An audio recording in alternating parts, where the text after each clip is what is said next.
এইভাবে পালাচ্ছিস কেন? এমনি এই সত্যি করে বল, বিনা কারণে এইভাবে কেউ পালায়? স্যার, ওখানে একটা মেয়ে মারা হয়ে গেছে, আপনি তাড়াতাড়ি যান। ও এইবার বুঝতে পেরেছি, তার মানে তুই মার্ডার করে পালাচ্ছিস না? হাবিলদার, একে অ্যারেস্ট করো। আপনি বিশ্বাস করেন স্যার, আমি মার্ডার করিনি। মারিসনি তো? এই বাগানের মধ্যে কি করছিস বলতো? আমি সামনের এই পাথর পাকা ফ্যাক্টরিতে কাজ করি, বাড়ি যাচ্ছিলাম। কাজ করি বাড়ি যাচ্ছিলি না? চোদ্দোর মালিকের কাছে। এই ফ্যাক্টরির মালিক কে? আমি স্যার। কিছু বলছেন? এই গাড়ি থেকে বেরিয়ে আয়।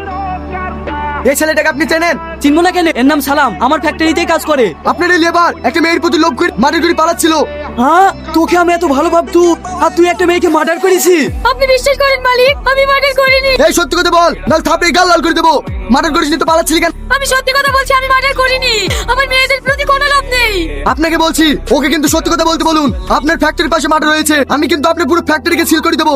ঠিক আছে স্যার, আমি দেখছি। স্যার, সত্যি কথা বলবেন না, আপনাকে অ্যারেস্ট করুন। আপনারা কেউ আমার কথা বিশ্বাস করছেন না তো? মানে দেখেন,